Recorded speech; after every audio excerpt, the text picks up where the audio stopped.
mengatakan jika sebuah jabatan penting di pemerintahan bisa diperoleh bukan karena prestasi, tetapi karena hadiah mobil mewah.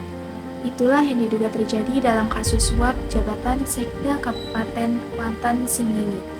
Halo, perkenalkan nama saya Raisya Razani Fatihah dan pada video ini saya akan membahas kasus tersebut dari perspektif pendidikan kewarganegaraan.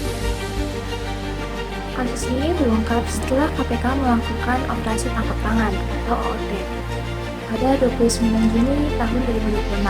Kasusnya terjadi di Kabupaten Kuantan Sengingi, Riau dan berkaitan dengan dugaan jual beli jabatan sekretaris daerah atau sekda. Di dalam kasus ini, KPK itu menetapkan Bupati Kuantan Sengingi yaitu Suhardiman Amdi, Sekda Zulkarnain, serta seorang pihak swasta yang bernama Ardiles sebagai tersangka. Menurut KPK, masalah bermula saat proses seleksi jabatan Sekda tahun 2025.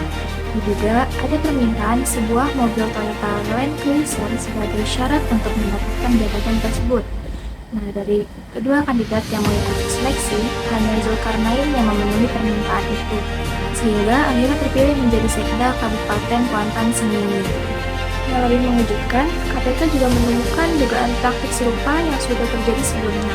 Pada tahun 2021, Zulkarnain diduga memberikan sebuah mobil Mitsubishi Pajero Sport untuk memperoleh jabatan Kepala Dinas PUPR. Informasi mengenai kasus ini saya peroleh dari pemberitaan KPK, Kompas.com, Tempo.com, dan Antara News. Kasus ini menunjukkan adanya penyalahgunaan kekuasaan dan pelanggaran prinsip pemerintahan yang baik atau good governance. Dalam sistem demokrasi, jabatan publik seharusnya diberikan berdasarkan kompetensi dan integritas. Jika jabatan dapat diperoleh melalui suap, maka kualitas birokrasi akan menurun dan pelayanan kepada masyarakat menjadi tidak optimal.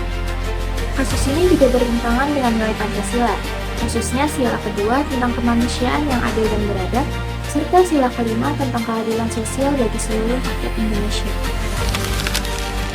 Menurut saya, ada beberapa solusi yang dapat dilakukan. Pertama, memastikan proses seleksi jabatan dilakukan secara transparan dan berdasarkan kemampuan serta kinerja seseorang, bukan karena uang atau hubungan pribadi. Yang kedua, meningkatkan pengawasan dari KPK dan masyarakat. Yang ketiga, memberikan hukuman yang tegas bagi pelaku korupsi. Dan yang keempat, memperkuat pendidikan anti korupsi sejak dini. Sebagai mahasiswa hukum, saya merasa prihatin terhadap kasus ini. Jabatan seharusnya menjadi amanah untuk melayani masyarakat, bukan alat untuk mencari keuntungan pribadi. Kasus ini mengajarkan bahwa integritas adalah nilai yang tidak boleh ditukar dengan apapun. Dari kasus suap jabatan Sekda Kuantan Sengingi, kita belajar bahwa korupsi tidak hanya melanggar hukum, tetapi juga merusak kepercayaan masyarakat terhadap pemerintah.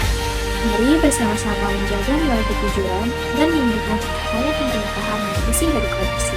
Sekian dari saya, terima kasih.